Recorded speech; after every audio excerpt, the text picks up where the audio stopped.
गांव में एक बनिए की दुकान थी। नहल बनिया बहुत ही कंजूस था। उसी गांव में बनिए का एक दोस्त रहता था जो कि फौजी था।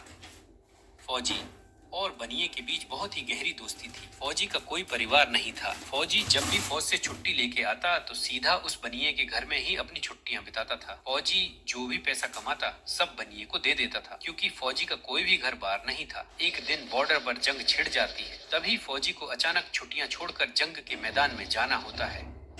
फौजी अपने दोस्त बनिए से बोलता है कि मैं तो जंग के लिए जा रहा हूँ और ये मेरा सारा पैसा तू अपने पास संभाल के रखना।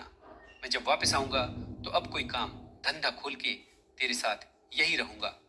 ऐसा बोल के फौजी जंग के लिए चला जाता है। फौजी घोड़े पर सवार होकर दुश्मनों के खेमे में घुस जाता है। जब सामने से बहुत सारे दुश्मनों की टोली आ रही होती है तो फौजी अपनी घोड़ी को वापस मुड़ने के लिए बोलता है, मगर वो घोड़ी वापस मुड़ने की बजाय दुश्मनों के पास जाकर खड़ी हो जाती है। तभी सब दुश्मन मिलकर उस फौजी को मार देते हैं। फौजी की मौत की खबर बनिए तक भी पहुंच जाती है। अब बनिया मन ही मन मुस्कुरा रहा होता है कि फौजी का सारा पैसा तो मेरा हो गया। अब समय बीतता जाता है। बनिए के यहाँ एक लड़का पैदा होता है। लड़का जब बड़ा होता है बनिया धूमधाम से अपने लड़के की शादी करता है। शादी के कुछ समय बाद ही बनिए का लड़का बहुत बीमार हो जाता है।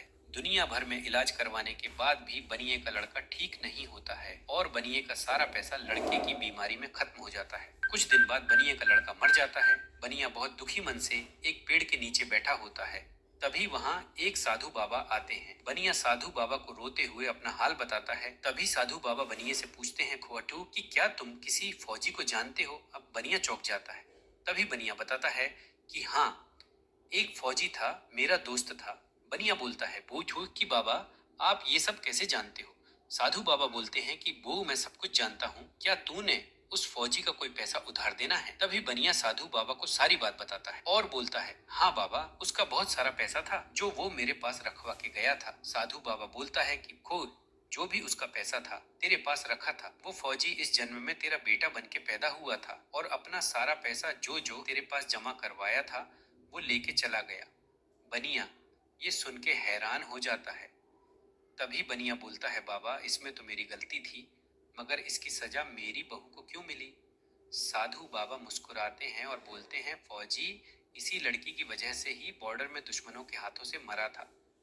अब बनिया बोलता है, बाबा मैं कुछ समझा नहीं। साधु बाबा बोलते हैं कि जंग में फौजी जिस घोड़ी के ऊपर बैठा था, पिछले जन्म में ये लड़की वही घोड़ी थी जिसकी वजह से उस फौजी की मौत हुई थी।